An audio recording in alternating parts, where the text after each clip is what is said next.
All right, I'm so excited to have Natalie on the show today. So, Natalie, tell us a little bit about yourself and what you do. Yeah, so my name's Natalie Newhart, and I am a self mastery coach. And essentially, I help people master themselves. Help them master their mind, their body, their energy, so that they can feel their absolute best. Because there's a lot of hidden things that are actually underneath the surface that's keeping them from creating the body they want, the feeling they want, the health they want, the vitality, the life, etc. Yeah, I think there's always so much more, especially when it comes to health or life. There's so much more under it than just drinking water or eating protein that we really need to focus on to create sustainable change.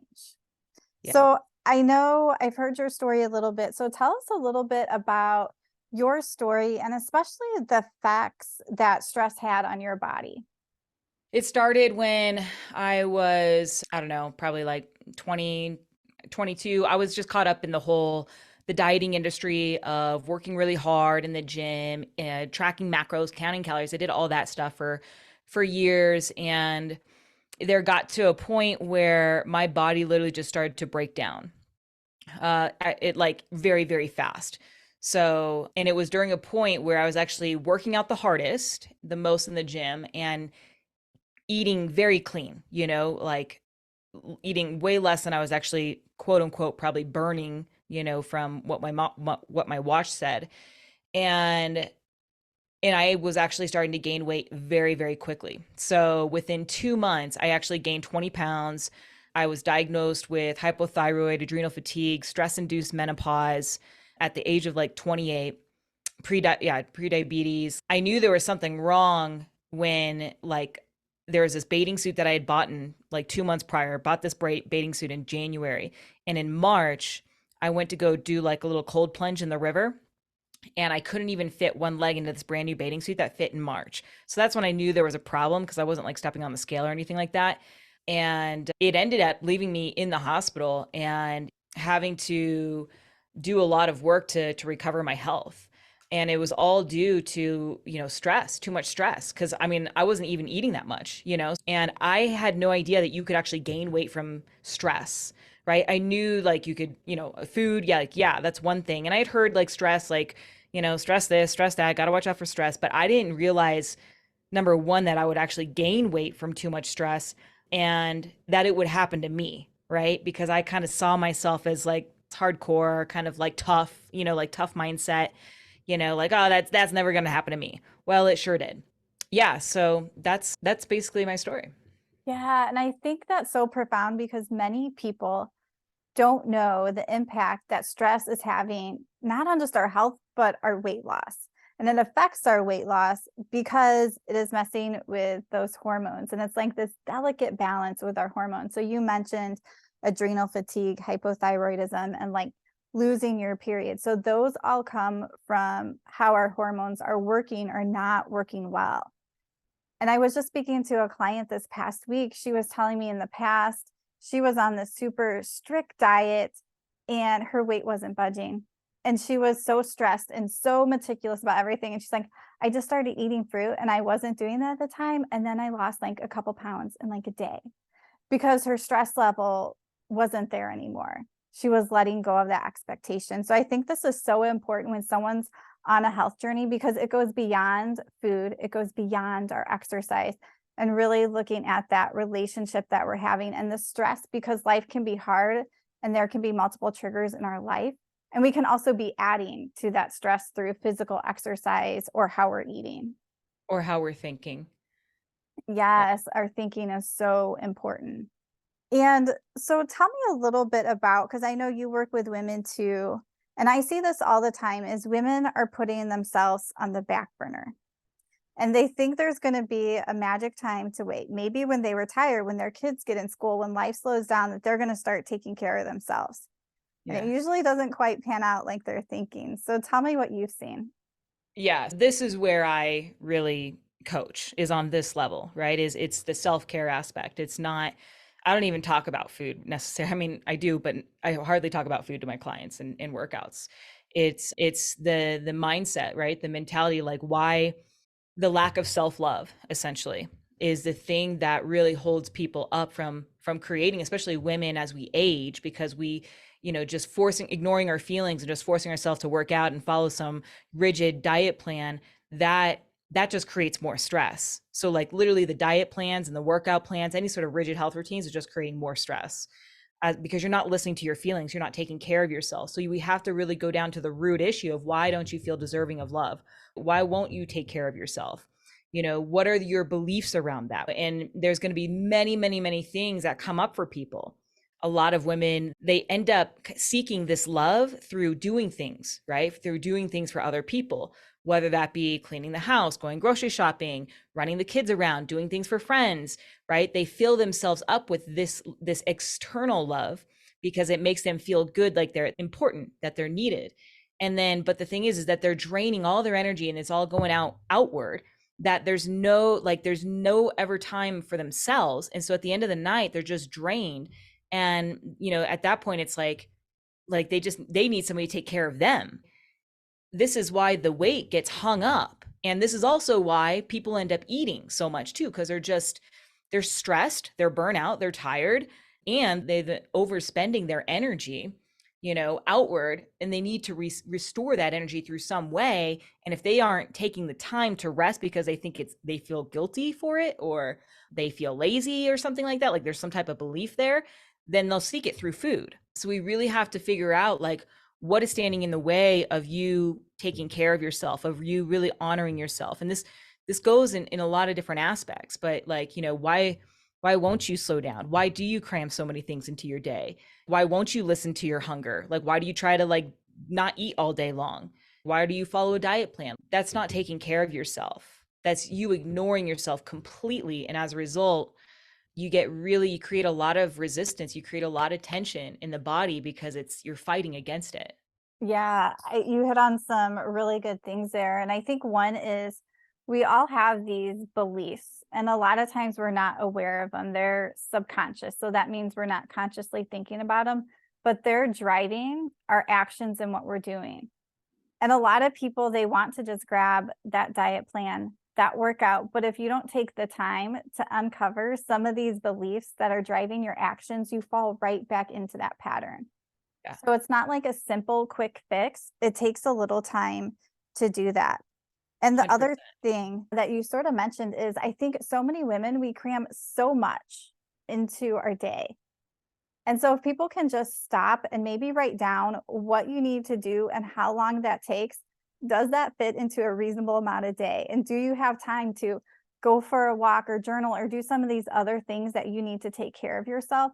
Because a lot of times we're not looking at the totality of what we're doing and what our expectations are. Because especially for women, and if you have kids, maybe you're working, you're taking care of the kids, you're managing their sports, you're managing your house, you're managing all these different things, and there's so much, and we can't do it all. So how can we outsource some of that? How can we ask for help? How can we get some things off of our plate so we actually have a reasonable amount of stuff to do where we can still take care of ourselves? Yeah, I would ask is, instead of how can I manage it better, or how can somebody take this? It's like why am I doing it in the first place? Like that is the biggest question to be asking yourself. Asking yourself, why am I doing this? Why am I cooking dinner every single night when I don't want to? Because that, you'll notice when you really start to answer those questions, like why am I always cleaning the house? Why am I always grocery shopping? Why am I, running the kids around? A lot of times they'll come up with the answer, oh, I have to. Nobody else is going to do it, right? But that's not necessarily true. If you really authentically sit down and ask yourself, it's because you feel like worthy, it makes you feel important. It makes you feel loved to be that person that does everything. Going down to the root of the issue and asking yourself like, and really claiming your self-worth back, your value back, you're taking your love back, and learning how to, yes, like you said, like set boundaries of saying, set no, or say no when you don't want to cook dinner, like say no when you don't want to clean the house. Like you don't have to, but we create all these rules and beliefs that we do have to, right? And usually there's some type of, like, there's a feeling of feeling accepted or seen as productive or just being liked, like all these things that are driving that kind of behavior. So I would encourage the audience to ask yourself, like, why am I doing these things? Like, why do I put these things in my day? And then because and then because that's the reason why you haven't asked for help yet. And the thing, when if you do ask for help, like usually there's going to be a fear of asking for help because maybe you're afraid that somebody will judge you as like lazy or, you know, not like you or not accept you, not love you as much. There's going to be, or you're going to feel like not as needed, not as important, you know? So it's like, why are we there in the first place? Because yeah, this is the root of the problem of trying to do so many things in your day instead of taking care of yourself. This is why diets don't work, because it doesn't change that pattern. We have to kill the pattern. Yeah, absolutely. And it goes back to this idea I've heard someone else talk about is we're so used to working for our worth, doing things, whether that's in our job, at home, marriage, relationships. But that's not where our worth comes from. And it goes back to really finding that identity. And I know you already brought it up, is you were talking about self-love. So tell us a little more, what is self-love and why do we need it? Yeah, this is really a good question because a lot of people think that self-love is just journaling, getting a massage, taking a nap, like doing all these like self-love. That's part of it. But a lot of times it is going to take place like when you relate to people, right? Like when you're out in the world and when you say no to things like that you don't want to do. But self-love, what it really comes down to is three things, right? It's slowing down enough for you to feel, like listen to your feelings, listen to how you feel, be like connect to your body, get out of your head, feel like, do I feel tired, do I feel energized, do I feel sad, do I feel angry, like do I feel hungry, do I feel thirsty, what am I hungry for, like listening to your feelings. So number one is slowing down. You have to slow down in order to get out of the head, right? Otherwise the mind's just always monkey mind, like busy all the time, and then you can't feel. This is why people just end up following diet plans because they're so disconnected from themselves. So slow down, listen to how you feel. And the number three is learning how to say yes when you mean yes and no when you mean no. Learning how to say, no, I don't want to cook dinner. I don't want to, what I need right now is I need to take a nap, or I need to just sit and do nothing, or I need to go for a walk. I need fresh air. Because as soon as you know what you want, but expressing it, there's a lot of fear that usually comes up for women.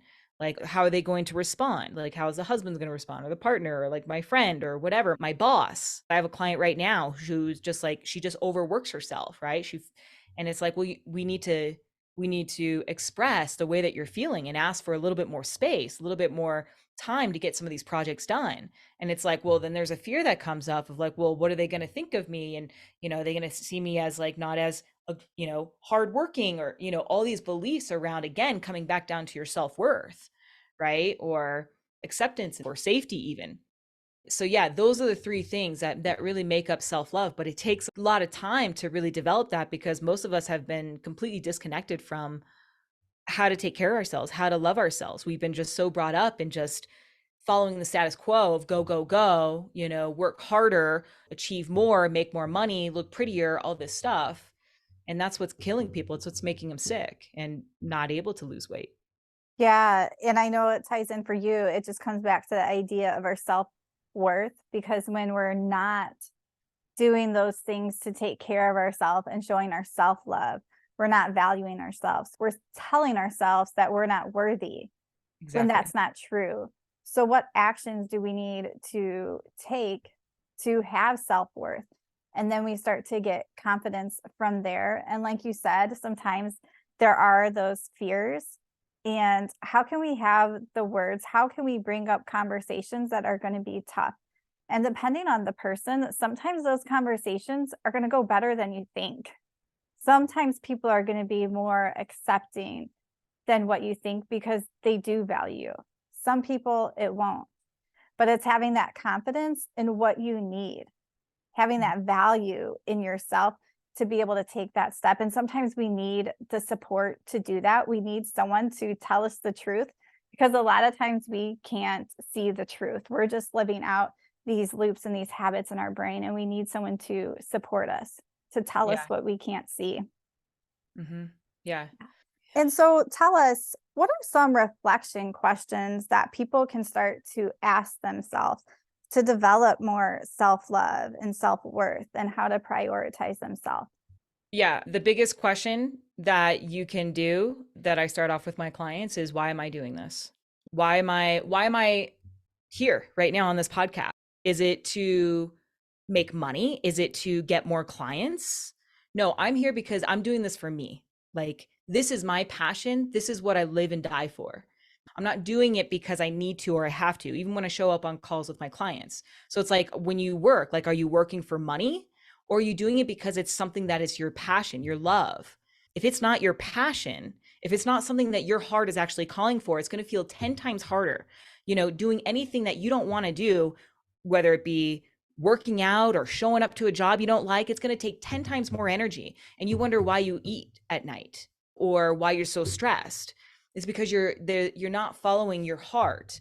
You're not really listening. So I'd really encourage everyone to ask the question of, why am I doing this? Why am I going to this? Why do I go to this job? Why am I cooking dinner? Why am I cleaning the house? Why am I working out? Is it to lose weight?